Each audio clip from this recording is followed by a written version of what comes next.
किसी खास ओहदे पे मकाम पे जगह नहीं मिलती। नौजवान था और यतीम भी था। शौक बन गया दीन पढ़ने का। मोहल्लेदार इलाके वाले कहने लगे कहां से कमाएगा, ना बाप है, ना माँ है, ना घर है, कहां से।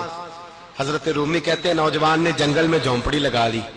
वहां वो सुबह मदरसे जाता, शाम को जंगल में रहता, वहां अल्लाह अल्लाह करता, सबक याद करता।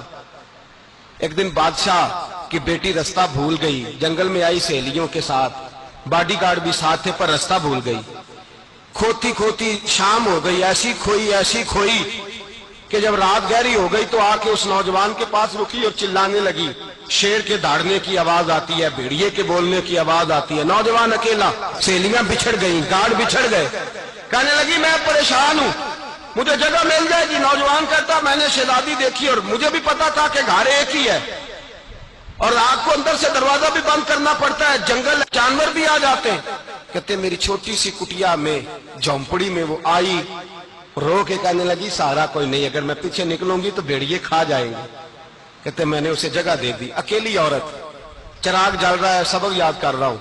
मेरे नबी पाक ने फरमाया जहां मर्द औरत अकेले हो तीसरा शैतान होता है। और शहजादी, वो बच्चा कहता है सबक याद करता रहा सारी रात। वो बच्ची को कहा सो जा, पर वो कहती है नींद मुझे भी कहां आई। ऐसे मौकों पर नींद, सारी रात सबक याद करता। थोड़ी थोड़ी देर के बाद चिराग जलता तो उस पर उंगली रखता, हाथ जलता तो पीछे खींच ले, फिर दूसरी उंगली रखता, थोड़ी देर के बाद जलता तो खींच ले, हाथ सारा जल गया। सुबह किरणें चमकी तो कहने लगा चल निकल जा, दौड़ जा, बस बड़ा सब्र का इम्तिहान हो गया, चली जा। शहजादी बाहर निकली, सिपाही ढूंढ रहे थे, बादशाह खुद जंगल में निकला हुआ था। मेरी बेटी मिल गई। बादशाह तन्हाई में जाके कहने लगा बेटा मैं दुनिया को बताऊंगा कि मेरी बेटी खोई नहीं थी, सिपाही साथ ही थे। ये बड़ा मुश्किल होता है, बेटी तो भूल के भी रात कहीं रह पड़े तो लोग जीने नहीं देते, तो बेटा मुश्किल हो जाएगा मेरे लिए। कहां थी? उसने कहा नेक नौजवान के पास।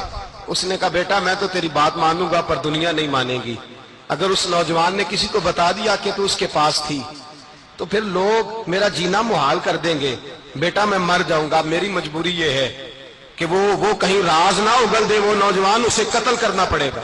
औरत ने मिन्नतें की, उस बेटी ने कहा मेरे मौसम को मारोगे, रोई। और वो कहने लगा मैं बादशाह हूं, मेरा अपना विकार है, मैं उसको छोड़ नहीं सकता। गिरफ्तार कर लाए सिपाही। वक्त तय हो गया सजा का। अकेले काल कोठरी में रखा गया, जो उसके खास इतबार वाले थे उनकी ड्यूटी लगाई। बादशाह ने बुलाया तालिब इल्म को, आया। औरत कहने लगी, बेटी कहने लगी एक दफा तो बुलाओ ना, एक सवाल बस पर्दे में रह के पूछना है और फिर जो आपका जी चाहे, मेरे मौसम को मारना तो है, तो मर्जी आपकी। सामने खड़ा किया नौजवान, पर्दे के पीछे औरत खड़ी हो गई। बादशाह बीच बैठ गया। बीबी कहने लगी सारी रात बेदार मैं भी रही, सोया तू भी नहीं। वो जो तू चिराग के करीब हाथ लगा के जलाता था वो समझ नहीं आई। नौजवान रो पड़ा, कहने लगा क्या करूं, मैंने रसूलुल्लाह का दीन पढ़ा है, क्या करूं, मैंने हुजूर का दीन पढ़ा है।